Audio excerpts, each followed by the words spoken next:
ప్రభు పేరిట అందరికీ వందనాలు చెల్లించుకుంటున్నాను. అందరూ బాగున్నారు కదండి. వాక్యంలోకి వెళ్లే ముందు ప్రార్థించుకుందాం. సర్వోన్నతుడా, సర్వశక్తిమంతుడా, నీకు స్తోత్రములు, నీకు వందనములు నాయన ప్రభా. గడిచిన కాలమంతే మమ్మల్ని కాచి కాపాడి సజీవ రెక్కలలో మమ్మల్ని ఉంచినందుకు నీకు స్తోత్రాలు, నీకు వందనాలు నాయన ప్రభా.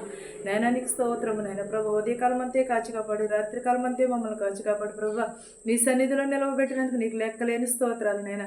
వాక్యము వినిచుండగా మారు మనసు పొందుటకు సహాయం చేయమని అడుగుచున్నాను ప్రభా.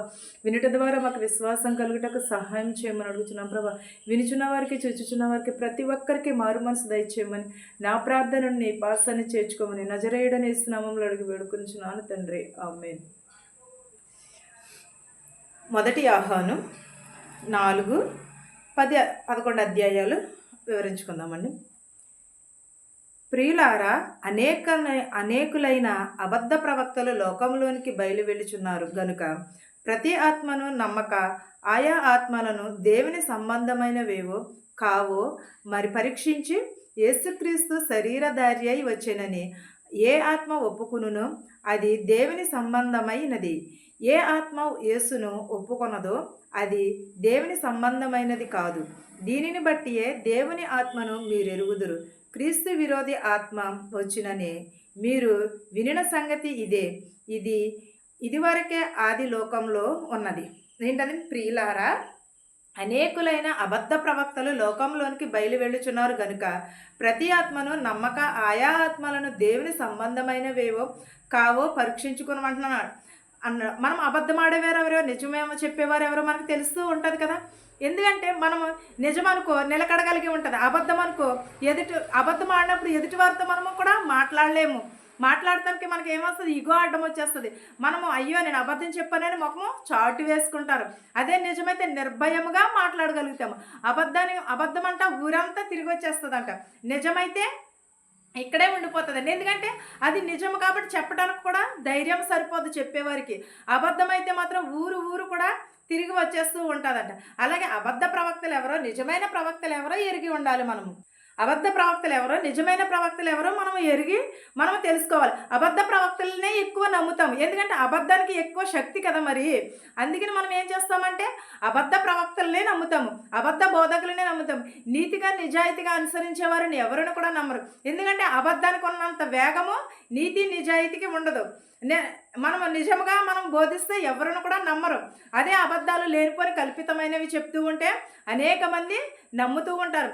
అది దేవుని సంబంధులు ఎవరో, దేవుని సంబంధం కాని వారు ఎవరో మనము తెలుసుకోవాలి. తెలుసుకుని దానిని బట్టి మనము దేవుని వాక్యంలో నిలకడగలిగి జీవించాలి. కానీ ఈలోపు ఏం చేస్తున్నారంటే జనము దేవుడు నిజంగానే బోధకులు బయలుపరిచేసరికి అబద్ధ ప్రవక్తలను నమ్మి మోసపోయి నిజమైన ప్రవక్తలని నమ్మలేకపోతున్నారు. కానీ నిజమైన ప్రవక్త ఎవరు, అబద్ధ ప్రవక్త ఎవరని మనం తెలుసుకుని ఎదరికి వెళ్ళాలి. చిన్నపిల్లలారా, మీరు దేవుని సంబంధులు. మీలో ఉన్నవాడును లోకంలో ఉన్నవాని కంటే గొప్పవాడు గనుక మీరు వారిని జయించి ఉన్నారు. ఎవరు? ఈ లోకంలో ఉన్నవాని కంటే మన దేవుని లోకంలో ఉన్నవారు గొప్పవాడు అంటున్నాడు. అంటే ఎవరు? మన యేసుక్రీస్తు గొప్పవాడు. ఈ లోకంలో ఉన్న వాటికంటే అన్నిటికంటే దేవుడు గొప్పవాడు. మీరు లోకమును జయించి ఉన్నారని అంటున్నాడు. వారు లోక సంబంధులు గనుక లోక సంబంధమైనట్టును మాట్లాడుదురు, లోకము వారి మాట వినును. ఏంటది? లోక సంబంధులు ఏం చేస్తారు? లోకములు. ఎందుకంటే సాతాను బిడ్డలు కాబట్టి వారు అందరినీ కూడా పుంజుకుంటూ ఉంటారు. సాతాను బిడ్డలు ఏం చేస్తారంటే అందరినీ పోగు చేసుకుంటారు. అందరినీ పోగు చేసుకుని సాతాను ఒక చోటన, నిజమైన క్రైస్తవులు ఒక చోటన ఉంటారు. కానీ కడకి ఏమి జయిస్తుంది? నిజమే జయిస్తుంది.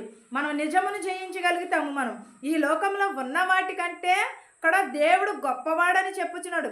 దేవుని సంబంధులు మీలో ఉన్నవాడును లోకంలో ఉన్నవాని కంటేను గొప్పవాడు గనుక మీరు వారిని జయించి ఉన్నారు. మనం సాతానుని జయించి దేవుడు నిజమైన యేసుక్రీస్తు, నజరేయుడైన యేసుక్రీస్తు నిజమైన రక్షకుడని మనము ఎరిగి ఉండాలి. లోకంలో ఉన్న వాటికంటే దేవుని దగ్గర ఉన్న వాటి కొరకు మనం ప్రాకులాడాలి. మాటలాడుచు లోకము వారి మాటలు వినును. అవును కదా, అబద్ధ ప్రవక్తల మాటలే వింటాయి. మనము దేవుని సంబంధులము. దేవుని ఎరిగిన వాడు మన మాట వినును. దేవుని సంబంధి కానివాడు మన మాట వినడు. ఇందువలన మనము సత్యస్వరూపమైన ఆత్మ ఏదో భ్రమపరుచు ఆత్మ ఏదో తెలుసుకునుచు ఉన్నాము. ఎలా ఉన్నాము? మనము దేవుని సంబంధులము కనుక ఎలా ఉన్నామంటే దేవునిని ఎరిగిన వాడు మాట వినును. దేవుని సంబంధి కానివాడైతే దేవుని మాట వినడు. ఇందువలన మనము ఆత్మస్వరూపులమై ఉన్నాము. మనము భ్రమపడుచున్నాము. ఏంటది?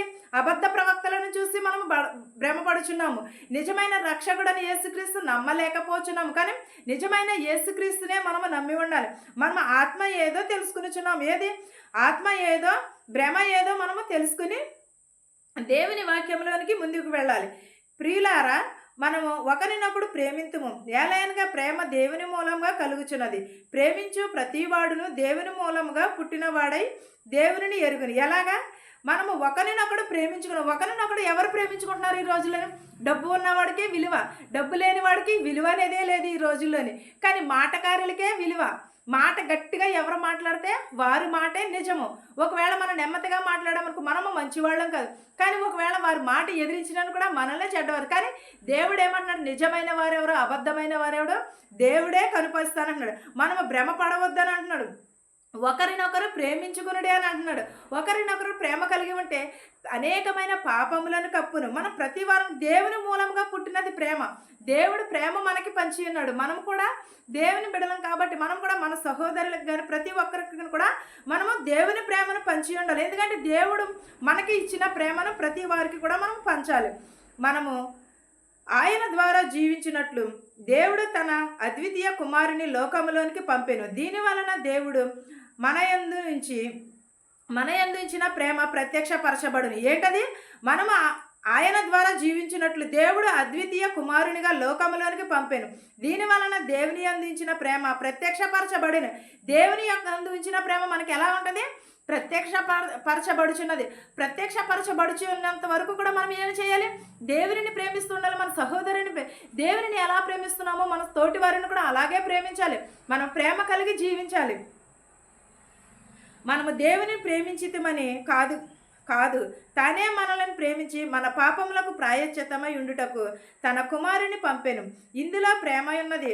ప్రియులారా, దేవుడు మనలను ఇలాగూ ప్రేమింపగా మనం ఒకరినొకడు ప్రేమింప బద్దులమై ఉన్నాము. ఎలా ఉన్నాము?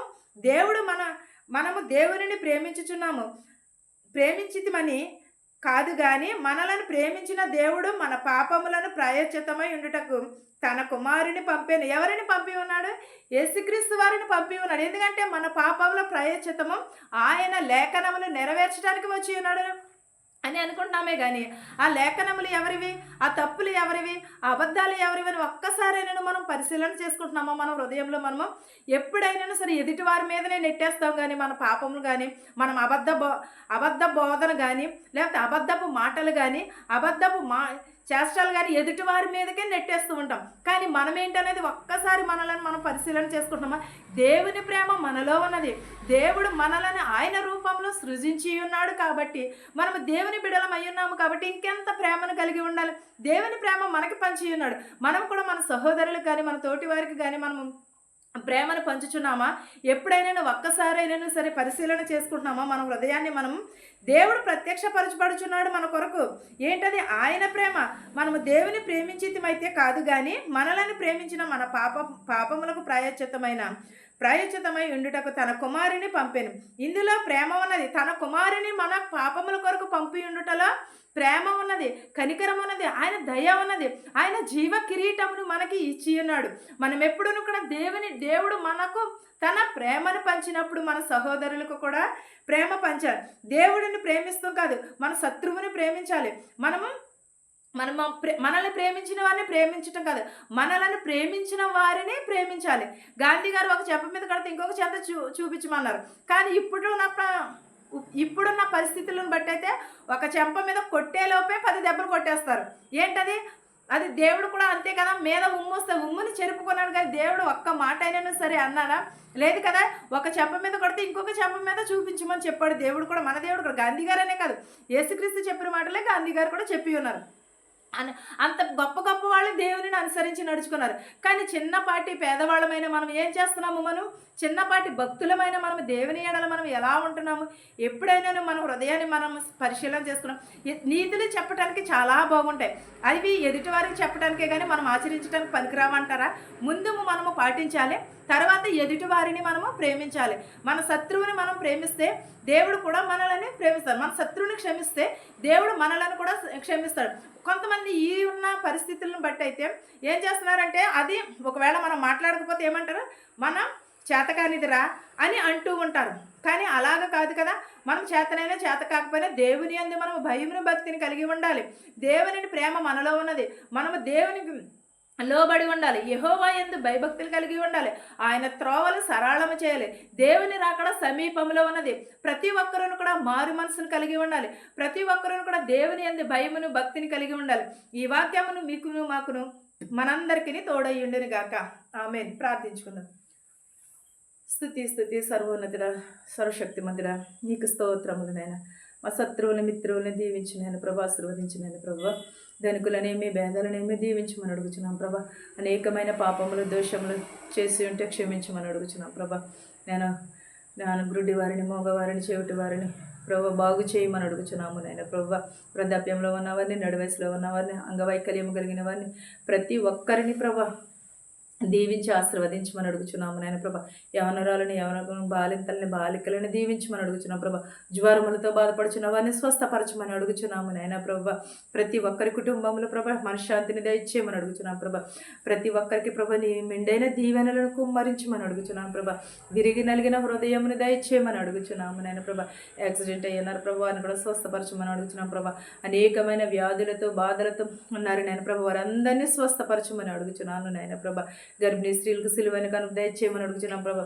పిల్లలు లేని వారికి పిల్లలు దయచేయమని అడుగుచున్నాము నాయన ప్రభా. నాయన నీకు స్తోత్రాలు, నీకు వందనములు చెల్లించుకునిచున్నాను నాయన ప్రభా. ఇతర దేశంలో పని చేసుకునిచుండగా శక్తిని బలమును దయచేయమని అడుగుచున్నాను ప్రభా. పని లేని వారికి పని దయచేయమని అడుగుచున్నాం ప్రభా. వాహనముల కోసం ఎదురు చూస్తున్న వారికి వాహనములు దయచేయమని అడుగుచున్నాం ప్రభా.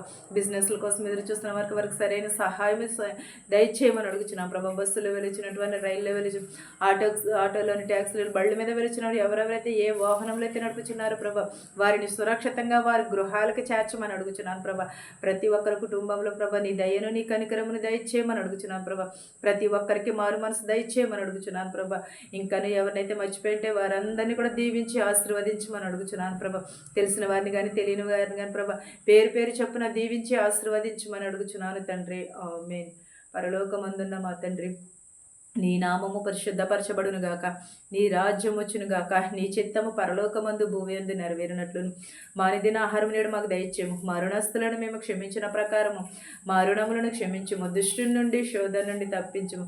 రాజ్యమును, శక్తియు, మహిమయు నిరంతరము నీవై ఉన్నావు మా తండ్రి. ఆమేన్. చూచుచున్న వారికి, వినుచున్న వారికి సదాకాలము నీ కాపుదల ఉండును గాక. ఆమేన్. వందనాలండి.